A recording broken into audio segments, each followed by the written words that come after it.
Welcome to the Low Carb MD podcast. No one is beyond help. No one is beyond hope. As we have always said, we are bringing you medical information and cutting-edge science, but none of this is medical advice. Please seek out input from your own doctor.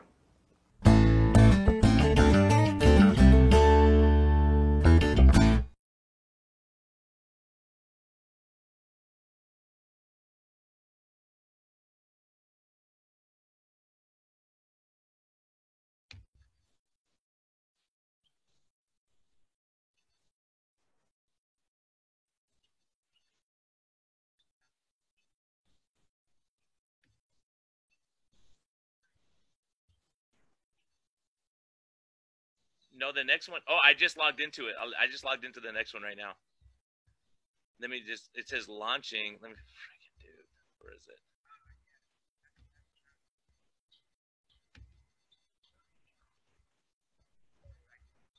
So I'm going to. Hello and welcome back to the Low Carb MD podcast. Tro Ivor did it again, man. All my electricity went out this morning. I'm sitting in my backyard on my laptop right now, so I'm doing it on my cellular from my phone. So hopefully this works.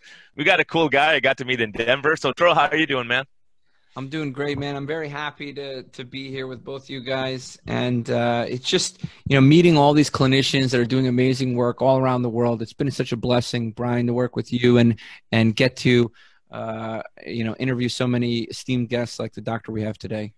Yeah, we have Ron Rigby here. He's from Utah. We were just talking to another Utah countryman there, Ben Bickman, who's one of our favorite guys. So he's a great guy.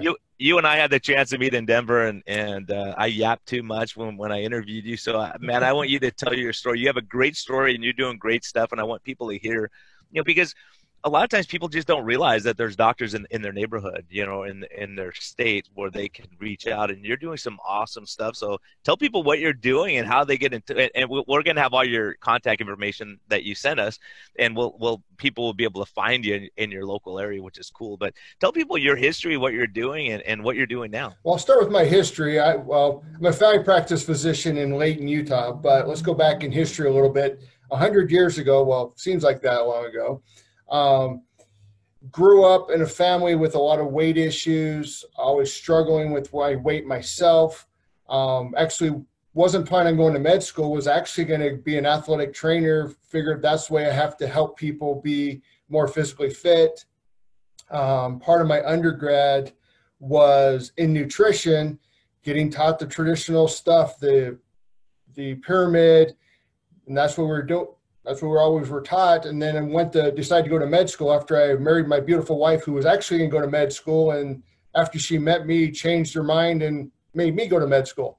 But I went to med school, the typical stuff. They trained you to do the things we're supposed to do and take care of patients. But unfortunately, when looking for people who have metabolic issues, especially insulin resistance, there are typical treatments don't always work.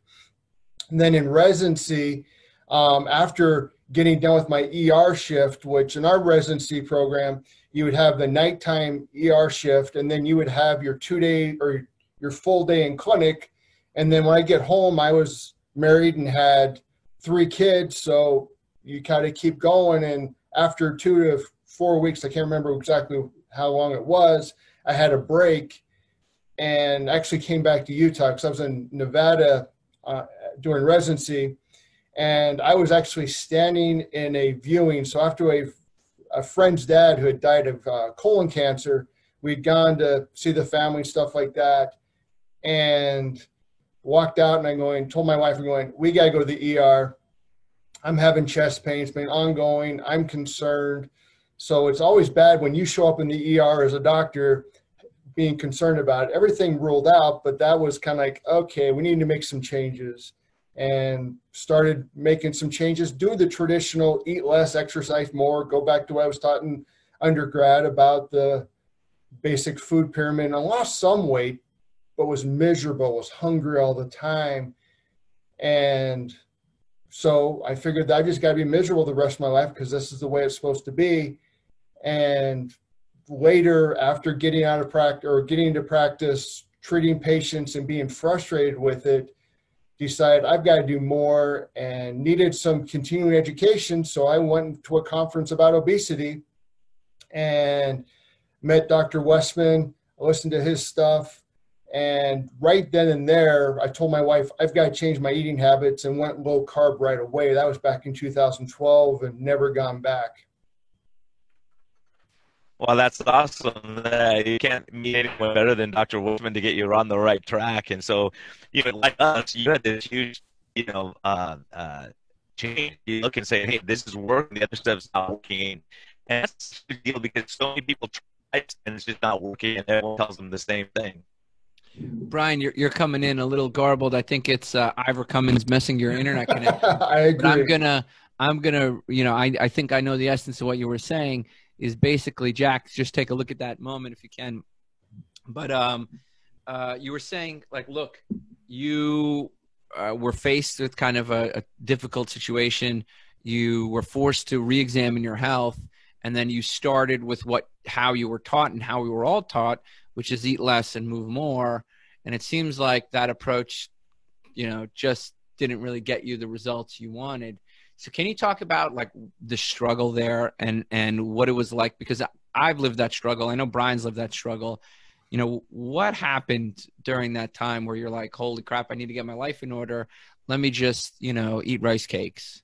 So what happened? Oh, and that kind of reminds me of an experience. I still remember in undergrad, after I got married, getting up one Saturday. I went for a little run, wasn't very far, and came back. And my wife liked to sleep in the morning, so I kind of laid down on the couch and was watching TV.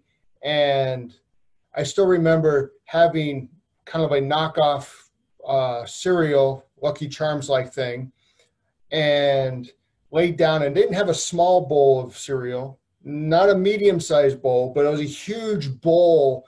It probably had at least 1,000 calories, if we're counting calories, covered in skim milk, and down that whole thing. And about an hour later was feeling hungry. It's like, and I remember telling myself, you must have a great metabolism because you just burn through all those calories in a short period of time. I don't know why you're having weight issues, because you're just doing great. Come to find out, it has nothing to do with that. It was my insulin had done its job, pushed it into the cell, and now it's hungry again. Didn't have any fuel source. But that constantly feeling hungry, and basically we always, as patients or providers who struggle with that, we are going, I should be like everybody else and be able to do the things like everybody else. Doesn't work for us. And unfortunately, as you guys know, and we're seeing now, most of us should actually be doing low carb versus the traditional food pyramid, because most of us are insulin resistant or have precursor to diabetes and all those other problems that we can get into if we want to. So it's a constant struggle. I think that's a key point. When you started trying to eat less, you found very quickly that your hunger governs this more than your willpower per se.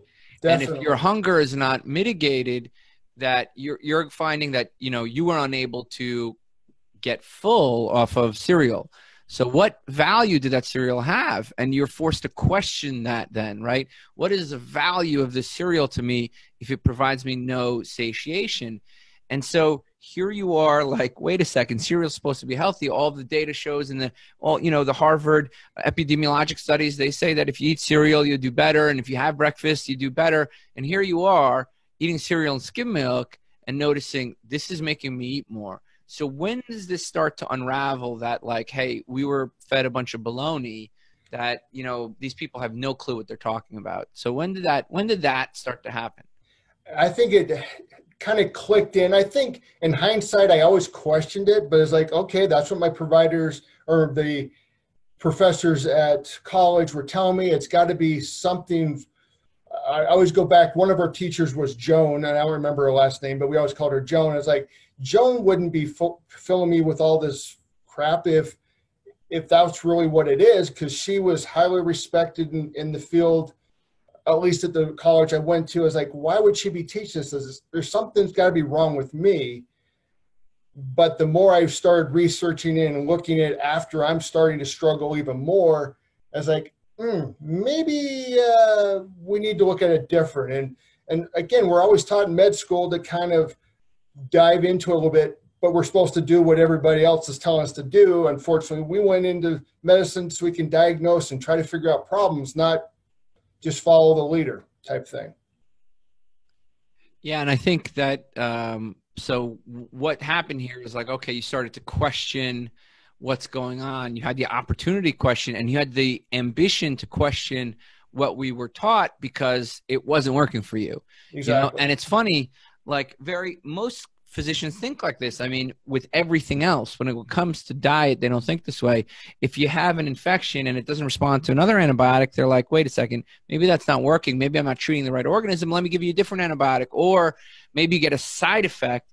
You know, I'm trying to cut my calories. I'm getting really hungry. I can't keep doing this, right? Or, you know, it's not working for me, right? Maybe you have a side effect. Oh, great. You know, we'll throw that approach out. We'll give a new approach, right? With antibiotics, it's really easy. With statins, it's very easy for physicians to make this jump. Yep. But when it comes to low-carb dieting, it seems like this jump is like a big deal. You know, it's like something you have to fear. You know, oh, my God, the saturated fat, like, you know, no. So how do you go to now digging deeper, and what do you find? You know, because you're like, you know, how do you get to low carb? Well, let's backtrack a little bit, because a lot of times when you're talking about antibiotics and all these different treatments, we're taught to think about it and look at it. Most of us got very little, if any, nutrition education in med school. So we're now, when we start talking nutrition, we're in a realm that we're not comfortable with because we're not taught that. We don't know about it. It's like, well, my teacher told me to do the food pyramid, and I thought that's what I'm supposed to do. That's about all we did. I still remember, and we can talk about where my practice is now, but I still remember sitting in a room talking with a patient, and I'm having a nurse practitioner who I was interviewing to kind of come work for me, and she had hung out with me for a little bit. And she was just finishing up school, and I'm talking about nutrition. I'm going, we don't get taught this. And I said, ask Cheryl, the nurse practitioner that we're interviewing. It's like, ask her how much schooling has she got in nursing, because she's a nurse practitioner. I'm going, in nursing school and nurse practitioner school, how much nutrition? Cheryl turned to her and going, I got a page. It looked like a food pyramid. That's all I got. So when we're now talking nutrition, we're delving into areas that none of us are comfortable unless you really suffer or have something you're interested to kind of delve into. Yeah, I think one of the things that impressed me recently, there was a CNN article about a patient who had a medical condition, and he had visited 15 different doctors and nobody could figure out what was going on. And he was just absolutely bedridden, couldn't move, couldn't do anything. And basically, after endless research, he found out, and he had an adrenal issue, an adrenal disease. And he literally had to go to all the meetings, talk to the scientists, convince surgeons to ultimately cut out his adrenal gland, because that's how convinced he was, you know, that something was wrong. And you know, ultimately they went in and he found a surgeon to believe him, and he ended up getting the surgery, and he's able to walk, and his life is reclaimed. And they, you know, looked at that tissue that they took out under the microscope, and he was right. So it took this guy, he had to basically study the adrenal gland more than anybody in the world to diagnose his problem. And he had to literally go and develop allies, convince people like, hey, look, I think there's something going on, because nobody in conventional medicine listened to him. Right. And I think that with diet, it's just like this. It's like our patients come to us and they say, well, I'm having trouble losing weight. I can't lose weight. I'm gaining weight. And we're like, just eat less and go talk to the nutritionist. And then you go to the nutritionist and they're like, just eat less. And you tell you I can't. And they don't, it's like, well, it's your fault. Yeah. You know, and again, we blame patients. It's the only, in my opinion, it's the only medical condition that we actually blame the patient. So if a patient comes in and sees me and they have high blood pressure, or if they have high cholesterol, or if they're on medication for depression, or if they're struggling with some type of skin-related issue, we don't blame the patient for those issues. we go, I've got a solution. We can try this. We can try this. We can try that. We can take rid of this. We can do surgery. We can do these things. When it comes to weight, most of us outside of this realm of providers, we go, I don't know.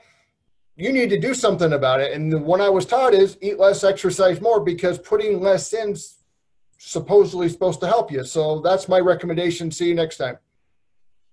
So yeah, that's kind of the same advice we were giving too. Hopefully I'm not getting robot voice here, but it's now saying my internet connection is unstable. So Jack, you can edit this if it sounds like crap again. no, you sound good.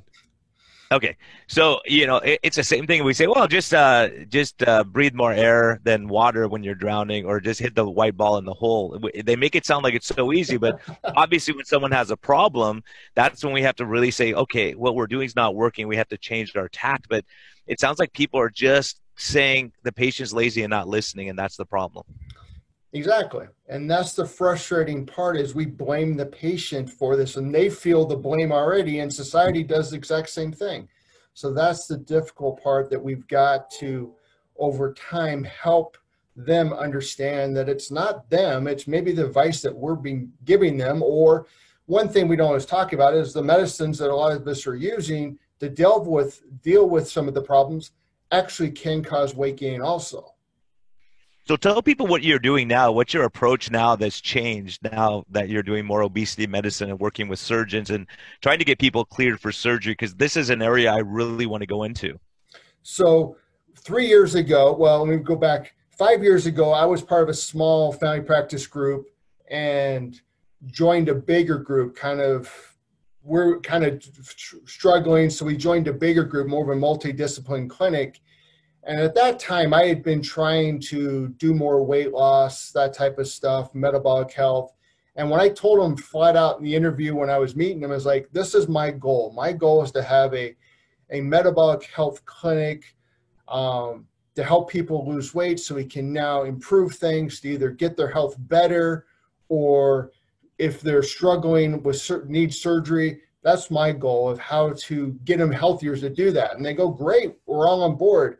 Everything prior to that, everybody going, no, just see more patients, and don't worry about it. The goal is just about seeing patients.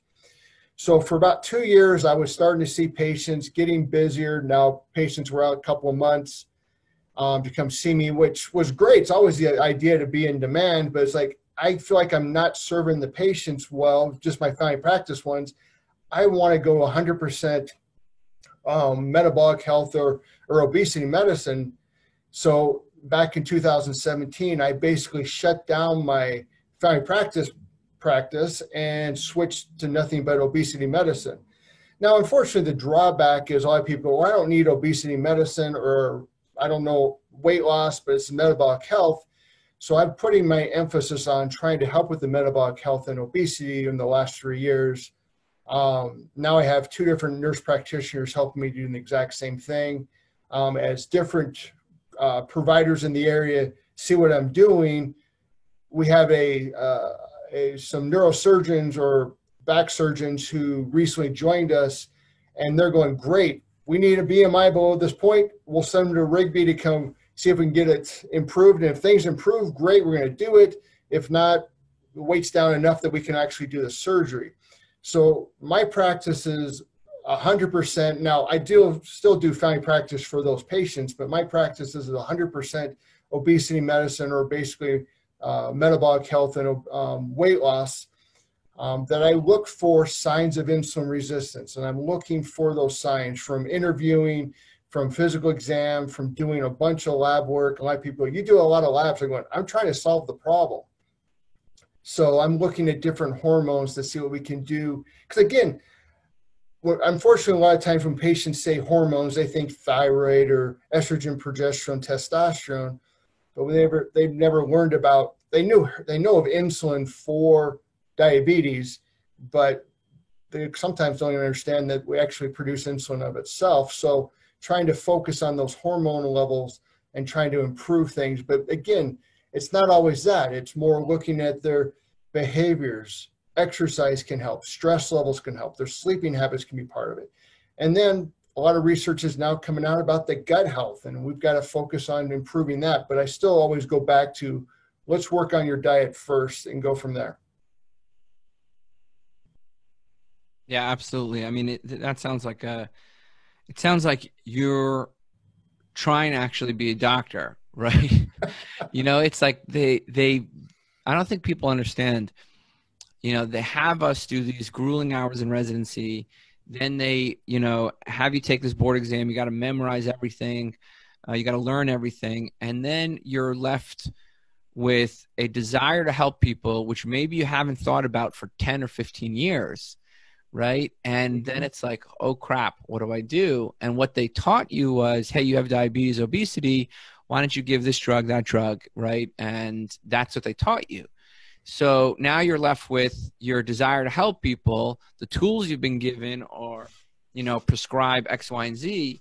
And, and then now there's like this period of unrest, right? It's like, what is going on here? And it sounds like you were just awake at that time, maybe partly because of your own struggle and, or awakened by your own struggle. And now you're like, holy crap, how do I actually help people? And I don't help people doing what I was doing before. Let me change things up. Exactly. So what can you describe that awakening? That's what I want to, like, how was this a quick thing or was it a slow thing or what happened, It's a slow process because unfortunately we're trying to unlearn a lot of that education that we're taught through undergrad and then medical school and then residency. Get told you're supposed to do one particular way or this is the way you're supposed to do it. I still remember one of the first weeks of med school that multiple of the doctors were saying, okay, first thing is you're supposed to listen to the patient. If you listen to the patient long enough, they'll tell you what's going on. Then I joke, after week one, it's like, okay, you're the expert now. You're going to tell the patient what's going on. Well, unfortunately, we need to listen to the patient. We need to look at it from different ways. And unfortunately, I want to say, and I could be giving credit to the wrong place, but I want to say Dr. Jason Fung keeps saying you can't, from diabetes, you can't fix a diabetic or a nutrition disease with more medication. Now, I use medication to help in that process, but we've got to change the dietary process. So for me, with my struggle started back in residency. I've been out of residency for about 13 years, but constantly struggling, trying to figure out what's going on, trying to educate myself. I still remember in our residency, we had to do a presentation or a project at the end, and I decided to do it about weight loss. I looked at all the medications, all the different dietary plans, exercise, and did a presentation about that for my fellow residents about looking at different, because most of them was like diabetes and all the typical type problems. But even at that point, I kept struggling. And it wasn't until that conference I went to in Denver, a different one than when I met Brian, back in 2012, when Dr. Westman was talking about, we just need to cut out carbs. It's like, well, I thought carbs were essential. Everybody's supposed to have carbs. Your brain can't function without carbs. That's what we've always been taught, that we have to have these things. And you're now taking something away. And the more I listened and looked at just on that conference, it's like, well, he's done well. Atkins kind of remind me of Atkins. And I still remember telling my dad that he was going to hurt himself. So I apologize, Dad, that he was going to hurt himself, and that was in the wrong way, but we had to have essential carbs. And when talking to him, it kind of clicked that, okay, maybe we don't have to have these things, and let's start backing off. So it's a long process, but I think that conference is when the light really started to get bright enough that it actually makes sense. Yeah. So, and when that started to happen, when you're like, okay, wait a second, these people, Eric Westman, Jason Fung, and the late Atkins, maybe they had things right. So how quickly were you able to kind of modify your practice, change your practice? Did you find any difficulty in making that transition? Did your patients say, hey, what's going on? You were telling me to do rice cakes before, and now you're telling me to eat a steak. So what happens? Can you describe that transition? Yeah, when I started talking to people, I'm going, I know in the past I would have told you to eat this other way because that's where I was always taught.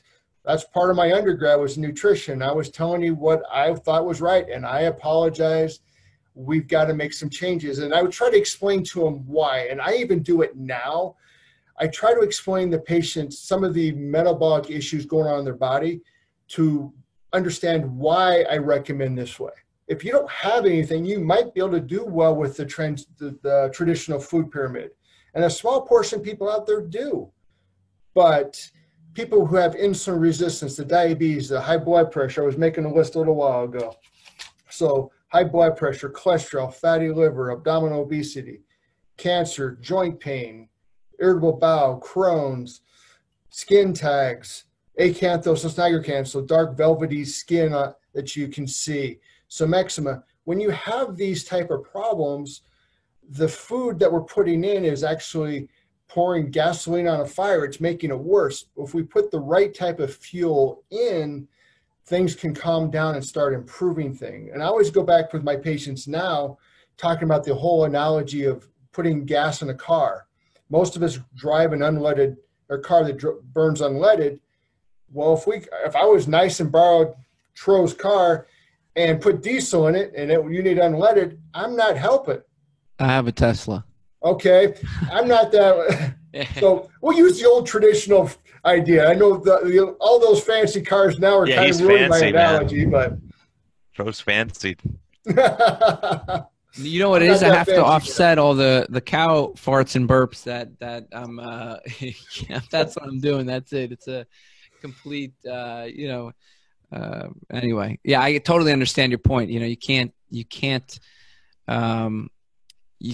keep burning. You can't keep doing the same thing expecting a different result. Exactly. You know, and I 100%. That's what I was talking about with the antibiotics. You know, if it doesn't work, if the approach isn't working, or it's not intolerable, or it has a side effect, or it doesn't show efficacy, the only logical next step is to change the approach. It makes no sense to keep the same approach. And for the last 60 years, it's been eat less and move more. There is no logical reason why that approach has worked, okay? Whether people aren't doing it and they're not compliant because you're giving terrible advice, or whether it doesn't actually work. No matter what the cause is, it's not getting the intended result, so it has to stop and we have to change. Exactly. The problem is the loudest voices, you know, the Yoni Friedhoffs, the Lane Nortons, the old chief scientific officer of the ADA, you know, the chief medical officer, they believe in this approach, even though it's been a disastrous failure. And so it's lone voices like you, me, and Brian who are yelling to, 1,000, 2,000 people in our populations, in our communities, that, hey, that this top-down mantra is terribly wrong. It's left to us. And that's the problem. And I think that's the problem our patients face, because they heard this other message. They saw the pyramid. They hear the message now: eat 7 meals a day, eat whole grains. And then all of a sudden somebody tells them, eat eggs, eat meat, and eat foods that fill you up, and don't eat when you're not hungry. And it's a bombshell for them. So much so that I need to actually show them, here's your cholesterol panel. It improved. It hasn't worsened. So, it's a tough thing to explain to people, and I sympathize with that shift you made. So what are you doing now? Where are you now? And how, what has your practice been looking like? How is it that, where are you now? So let's go back to what you were just talking a little bit. When people are saying, well, I'm doing the same thing over and over, I'm not seeing good results, I always kind of go with the analogy of peanuts, or being allergic to peanuts. So I say, so a 50-year-old comes in and going, let's say you've eaten peanuts for 50 years, and all of a sudden now on your 50th birthday, you now develop an allergy to peanuts. Would you still eat peanuts? No. Now let's say they come in, they're on 7 different medications, and they're mostly related to trying to control the things we're talking about. I'm going, would you take 7 different medications just so you would eat peanuts? And they go, that'd be stupid. I'm going, well, I can make an argument you're eating or taking 7 different medications just so you can eat carbohydrates, because your body doesn't need it. So again, like I said, I'm trying to approach it by giving them the education one at a time. And that's the problem with one at a time, is trying to get that word out there more often. But so when patients come and see me, I'm looking at from their lots of different history, the medications they're on, their family history, their history, what has led them to the point where weight's an issue. It could have been they were born at a 10-pound baby and their mom gained a lot of weight. They're a ticking time bomb since the day they were born. Other people going, I did well until 2 years ago when I got married and my wife kept feeding me all this stuff. I go, well, we approach a little bit different, those two different patients, but I try to delve into what got them to where we are now and looking for that insulin resistance and trying to fix it with the diet. Now, I will admit, I will use medication to help with that. Especially in the obesity medicine, I will use medications that are FDA approved. But I always remind them that I can add more medicine. We've got to change the diet. The diet's going to be the biggest factor. So if you want me to do one thing, let's change the diet. I still remember in family practice on a regular basis was walking into the room and I'm going, how you doing, Miss So-and-so? And she goes, I'd be so much better if I'm not taking all these stupid medications. Can we just stop them? I'm going, I could. All your problems are going to just get worse. Now I have the answer is, okay, I understand. My goal is to get you off those medicines. We got to fix the underlying problem. If we fix that, now we start deep prescribing these medications and getting off if we can. You might need some of them, but we might not need them all. Yeah, that's a massive point. You know, I think a lot of times we get so focused, the cardiologists and the other docs are saying, okay, if you lose weight, your blood pressure gets better. If you lose weight, this gets better. If you lose weight, your mood gets better. But the reality is it's the insulin resistance. If we lower your insulin level down, and we've all seen that in practice, is that when people get their insulin under control, they say, wow, my energy's through the roof. Oh, I feel great. My mood's better. I'm less anxious and I'm not less stress eating. And I think we're seeing that. And I think we're so focused on the weight rather than the metabolic health that we miss the whole big picture. Exactly. And unfortunately, that's why they go, oh, it's all because of the weight loss. I'm going, no, the weight loss came because we fixed the underlying problems. And the underlying problems usually, again, most of the time, is insulin resistance. Now, even I'll get patients from the urologist or family practice that have low testosterone. And I look at their labs, their estrogen level could be high, your insulin level is high. And I'm going, yes, I can give you testosterone. However, if I don't fix the insulin, if I can get the insulin level down, and therefore you're not putting so much stuff into the fat cells, therefore the estrogen level starts coming down. Now your body can naturally make a little bit more testosterone. So if we can solve the underlying problems, we might not need the testosterone or not need as much of the medicine to solve the problem, and they start feeling better. Yeah, that's a huge point. I mean, that's a huge point. And then also, you know, putting on muscle mass and making your body more sensitive to the insulin, lowering it that way also. And as you pointed out, obviously, get enough sleep, don't be stressed all the time. So the big thing is we look at lifestyle. If we had a drug that would lower insulin levels consistently, then they would say, okay, everyone should be on this drug because we're going to have better outcomes. But the problem is we don't want to say, well, now you got to change what you're doing. You know, people want to be absolved of their sins, meaning they want someone to say, here, take this pill, and then you could eat whatever you want. Like people think that way with insulin. They go, I'll just shoot more insulin to lower my sugars, where the high insulin is the problem, not the high sugars. I mean, obviously high sugar is a problem also, but it's that combination that's a problem. Exactly. And that's why I always kind of try to go with the patient going, yes, I can lower your blood sugar.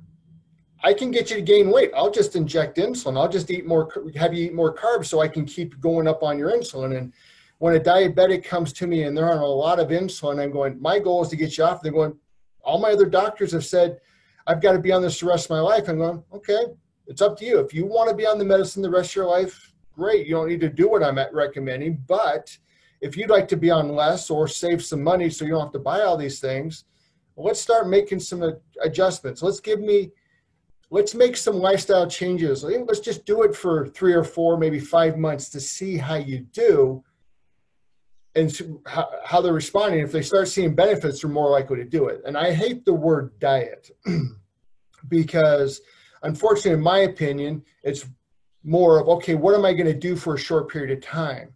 Because they go, I did it for 3 months. My question is, what are you going to do in 3 months and 1 day? What about 3 months and 2 days?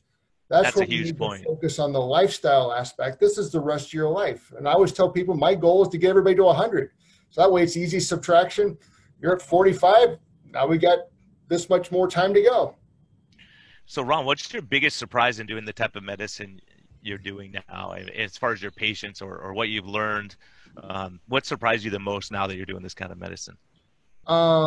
The excitement about coming back to work every day, excited to see how the patients are doing, how they feel, how they're actually telling their family members how they feel, and that they're able to do the things they want to. I live here in Utah, northern Utah, so we got mountains. I've had patients going, I haven't been able to ski for years, and I went skiing because my joints felt better. I have patients who going, my goal is just to go walk with my grandkids and go take different hikes. It's like now they're doing it. So I'm excited about seeing how they improve. Not everything is always about weight, and that's the bad thing when I call it metabolic medical weight loss. Is unfortunately everybody goes, oh, I just want to lose 20 pounds. Well, 20 pounds is 20 pounds. It's more of getting their life back and be able to feel better and function better and do the things they really want. Therefore, they now spread the word because they feel better and want to do more. Yeah. I've had people criticize that word medical weight loss, and exactly what you're describing. We get people to lose weight through diet.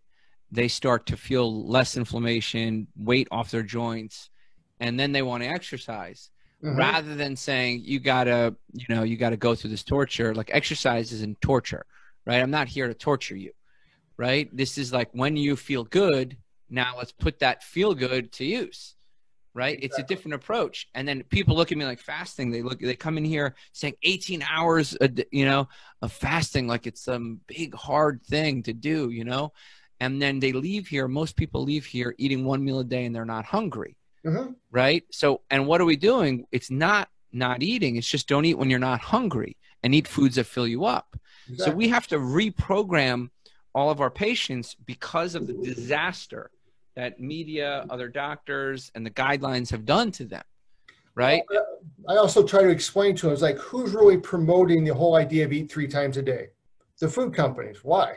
Because they make more money when you're eating more often. That's why they promote it. Nothing against them. If I'm a CEO of a food manufacturer, my goal is to get you to eat more so I make more money so my stockholders are happy, therefore I keep my job. If I don't do that, they get rid of me and put somebody in my place. So part of it is you have to understand, from talking to the patients, like, where's that whole idea you have to eat all the time from, coming from people who are making money when you are eating all the time. So I always go back to the stupid analogy, eat when you're hungry, like we were just saying. That whole idea of a car. When do you need gas in the car? When the light comes on. When do you stop? When it pumps, when it comes off, but putting the right type of fuel. And so understanding your personal, basically, gauge of the car is a lot more important than just listening, Joe, there's some place that's giving gas away, so I'm going to go get it. Or, oh, it's really cheap. Or if I go buy so much, I'm going to win a boat. All those are promotions to try to get people to do it. But if you look back in history, I'm not a big evolutionary person, but if you just go back in history, back in the 1500s, we only ate once or twice a day just because we didn't have it, or they weren't hungry, and we were eating the right things too. Yeah, I think, this is we've seen now with coronavirus that Burger King is giving free Happy Meals, Krispy Kreme is giving free donuts, and McDonald's is giving free Happy Meals to healthcare workers, and the alcohol companies are doing 2 for $1. I mean, we're noticing that people are very interested in giving free stuff, but exactly what you're saying, it's the wrong fuel. It's the fuel that's going to make you more hungry, right? It's just, you're going to burn it up and want more. And that's business. The drug dealers on the corner, they'll give you the free sample and get you hooked, and then you're a repeat customer the rest of your life. And we all know that as docs, the drug companies, when a new drug comes out, the first couple of months we get all kinds of samples of those meds, and we get our people on it. And then they say, oh, we don't have any more samples. They have to buy it now.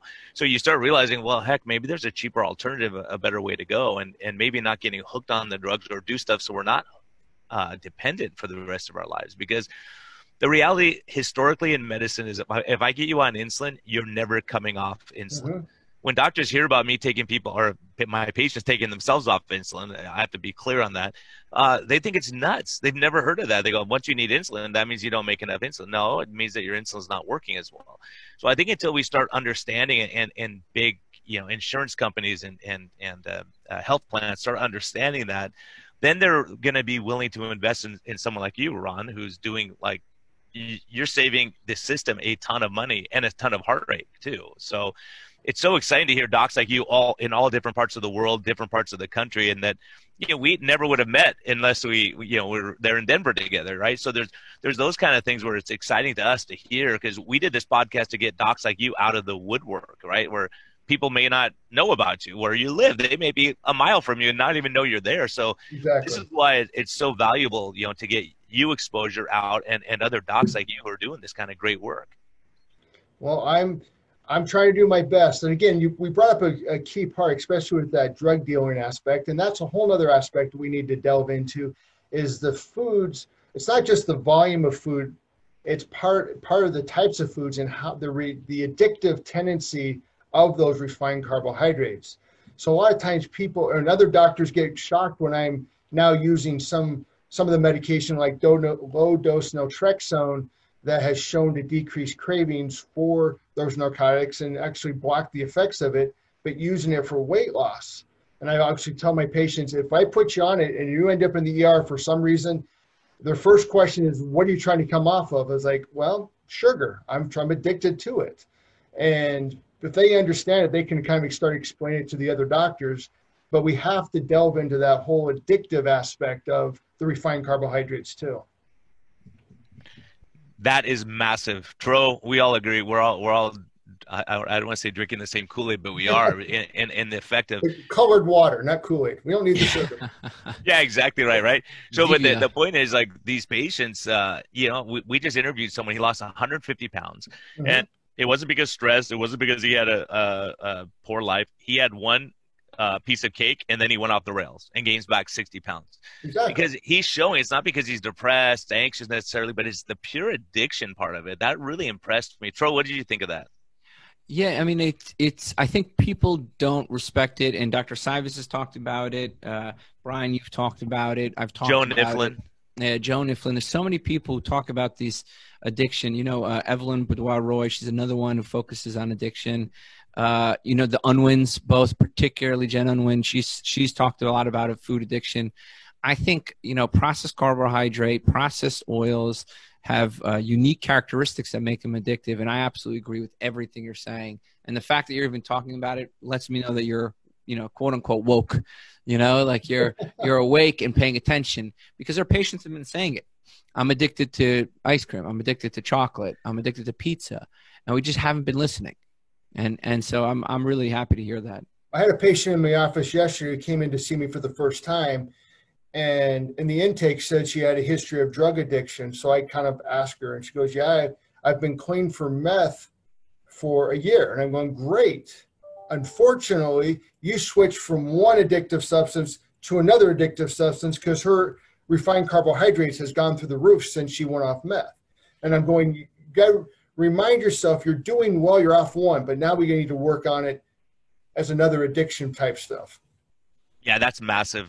That's a huge point, because, we have people who quit smoking. What do? Gain 10, 15, 20 pounds. Why? Because they're hitting that addiction part of their brain, right?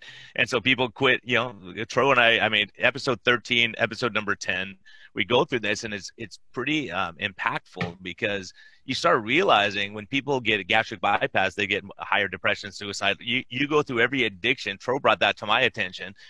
It's very interesting, because now they don't have the ability anymore to go and have cookies when someone makes them upset. Now what do? You have a drink, or you do whatever. Now, and again, I'm not a big fan of surgery, but I also tell people that when they do have surgery, their journey's not over. And I'm here to help them with that recovery process or whatever after. So unfortunately, a lot of people are going, well, since I'm trying to lose weight, I have surgery, or you're not going to take care of me. Going, no, the journey's still going. You took a different route, and different struggles will occur after this, but we've still got to deal with the underlying issues. That's a massive deal. And Tro, you can jump in too, but Rob Zivas, Ariel Ortiz, they're bariatric surgeons, great guys, and they understand the low carb. They understand they can't just say, okay, I'll do surgery and all your problems are over. So they're following their patients pre-op and post-op, and that's what I see, where I see medicine going, is like we can really help people, because a certain percentage aren't going to get surgery because they have such success once they can get over that sugar addiction as much as possible. But supporting people before and after surgery is going to be massive with outcomes. And I think when we have data and we put all of our stuff together, it's going to be huge. Tro? No, absolutely. I mean, this is absolutely right. You guys are both preaching absolutely the right things, and this gets me excited that more physicians are waking up. And now, as Brian said, we just have to find ways to get this data out, aggregate it together, get this data out so we can retrain physicians and re-educate them the right way, the way we should have been educated. It makes me very excited. Sorry to interrupt. I think part of it with the three of us, we experienced some of that. So it's easy for us to go that direction. But somebody who's never had any of these issues or doesn't understand that they're physically not struggling, it's like, well, I'll just go back to what I've always been taught. Part of it, I almost wish more doctors would have weight issues or have metabolic issues or have high cholesterol issues or have some of these problems. Not that I want them to have it, but at that point we're going, well, the advice I'm giving my patients isn't working. Maybe I need to go delve into it a little more and look at different options, be it low carb, be it something else, but delve into it because I get more interested because I have something invested because their health's involved versus, well, everybody's told me to do this. My attendings in residency told me to do this. I've read books and they say do this. Well, if I do it, it doesn't work for me. So I've got to go find a different route. Yeah, and I think Tro and I, we both went through that. We both experienced that, and I think that's a huge deal. Unfortunately, what's going to happen is we're going to have to take some patients, fix them, and send them back to their primary. Go, look, here you go. It's like your car's broken down. We'll fix up your car, make it shiny and new, and send it back to you. And I think that's how we're going to have to convince a lot of people. It's our clinical experience that ultimately speaks. Yeah, I mean, I can't agree more. I think we have to demonstrate and then show it in the literature. I think ultimately, we have to demonstrate it and then show it in the literature. And I know, Brian, it's something that you and I are definitely going to be working with, for some time to come, and hopefully more physicians, Rob Zivas, and hopefully we can get the right people together, keep making that message and demonstrating the effect of that message. And I think that's where like Virta Health and some of the stuff they're doing is definitely going to help us with their published reports and their improvement of diabetes by doing this is definitely getting out into the literature, and the stuff that you guys are doing is definitely helping. So I'm here to help you guys whenever I can. Yeah, that's what's exciting about it. What Virta is doing on a big scale is they're saying, hey, look, guys, look at how much we're saving you. Not just in meds right now. Obviously, that's the short-term tangible stuff that we could see, but again, the bleed on the system from diabetes, the blindness and dialysis and heart disease and strokes and all this metabolic disease that's underlying, until we start looking at that, I think, it's just so frustrating because Tro's Grand Rounds, anyone who hasn't listened to it, listen to his Grand Rounds on obesity, because he makes the point with the animals. Like even just the other day, Tro, you probably saw that with the hedgehog. He's eating pizza and the dog's going after him. He just sits there and eats the dang pizza. He doesn't run. He doesn't care. He just wants to eat what he's eating. He's so dang addicted to the stuff. And so everyone says, well, the kids are playing too many video games. They're not exercising. Well, these bears who are getting fat are not playing video games, right? And they're not doing less exercise. It's just that they're eating crappy stuff that's processed that they got from us. We're killing them with our food. So it's like, it's that kind of things that we have to start realizing instead of wringing our hands and saying we have no idea why this is happening. And then we always blame patients for not exercising, when if you're tired, you're fatigued, your joints hurt, why would you want to exercise? Exercise shouldn't be a torture, as Tro said. It should be something you enjoy. And when people go, well, do I exercise? I go, yeah, when you're ready to. And then, well, what should I do? Start with whatever you like to do. If you like to go square dancing, go square dance. I just want you to do something when you feel better. But unfortunately, going back to all the promotion, with the advertisement for all these different athletic events, it's the Gatorade and stuff like that. And I was like, oh, it's just about the exercise. The Gatorade just helps replenish. They're like, no, the sugar part is playing a role in a lot of us who are basically having issues with it.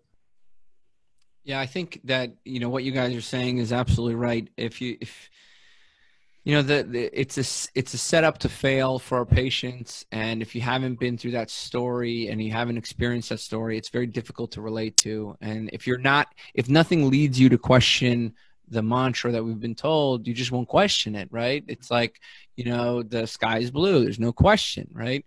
So why would you even look up, right? It's like, that's the thing with these clinicians. The problem is that they're a little bit ignorant because 70% of America is overweight or obese, and they don't take responsibility. Nope. And the dietitians don't take responsibility. 70% of the population is overweight and obese. That's your job. You're failing at your job. So take some responsibility. And I wish some of these doctors would start taking some responsibility, for their population. And that's where some of this remote technology that Vert has done, and Brian, your practice will be doing, my practice is doing, remote monitoring is so critical to, and continued care, that continuity of care, making sure that nobody ever goes back, right? I mean, why is it that AA can have weekly meetings and we can't do that? Why is it that Weight Watchers can have weekly meetings and we can't do that in primary care? So I think we have to start thinking about how do we do a better job, okay? Instead of, one, we have to fight the idiocy that we have to deal with. Sorry, Brian, that I'm being so harsh. From the mainstream approach, we have to unconvince our doctors. We have to give our patients intellectual support. But then we still have to, the next step is, how do I do an awesome job as a physician? And that means gather more data, keep patients engaged, keep patients informed. And when they're struggling, be there for them. Like AAA, like OnStar, be there for them before things get worse.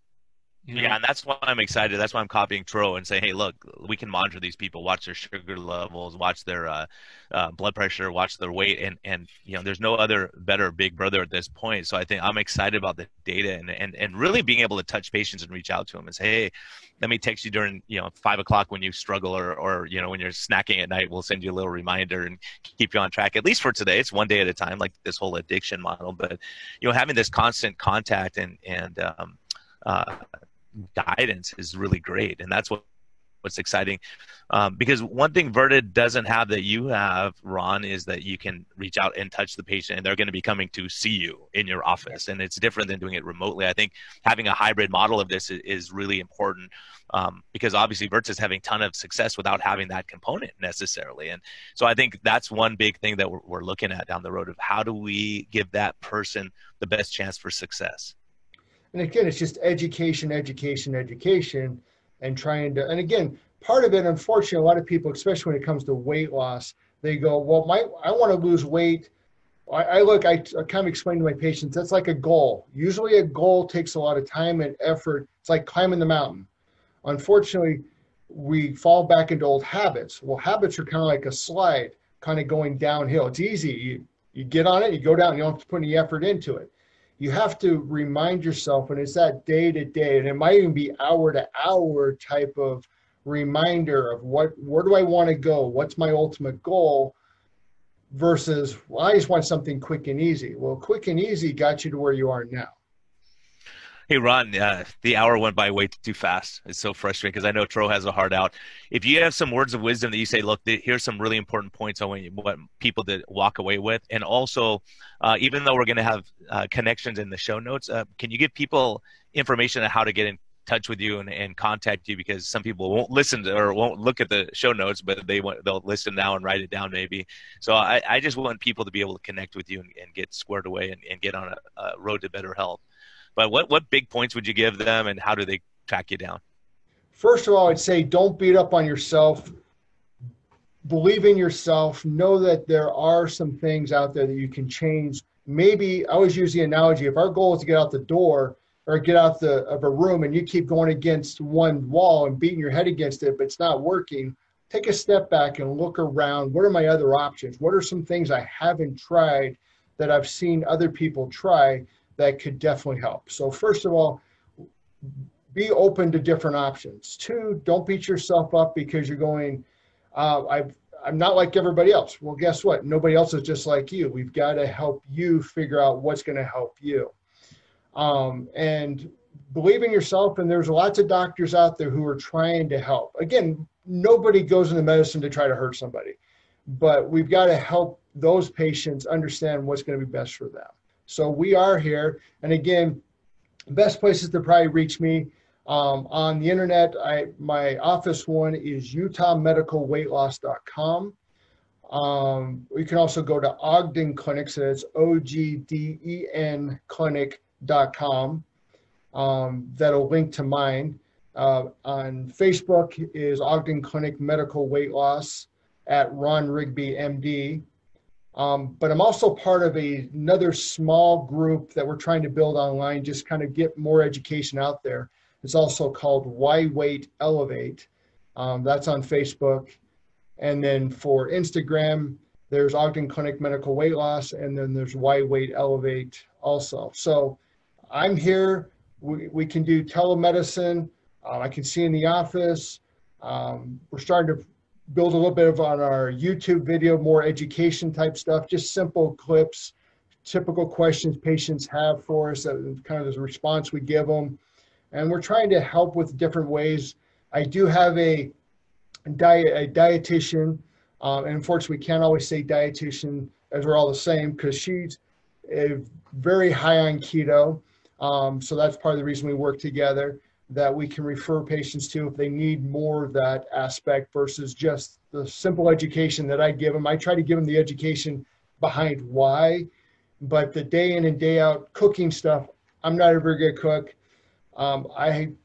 I struggle cooking that way, but she can definitely help. So we have lots of different tools to help people reach their goals and achieve where they need to go, especially when it comes to metabolic health and weight loss. Awesome stuff, man. I'm excited about all that. Tro, I need to start adding some social media stuff. You guys are way ahead of me, man. I'm old and gray. So Tro, close us in prayer, man. No, listen, this is it. We got to get together. We got to keep doing what we're doing. We have to, there's a strong fight that's needed. And if you don't realize this now more than ever, secondary to COVID, that one, we need to fight, and two, that our patients can fight and they will make the changes. You got to wake up. We got to wake up the physicians and dietitians who are harming our patients by mandating an approach that doesn't work. So I'm glad to hear that you're doing this, and keep fighting the good fight. Thank you. Hey, thanks so much for joining us. Everyone, thanks for listening. This is great stuff.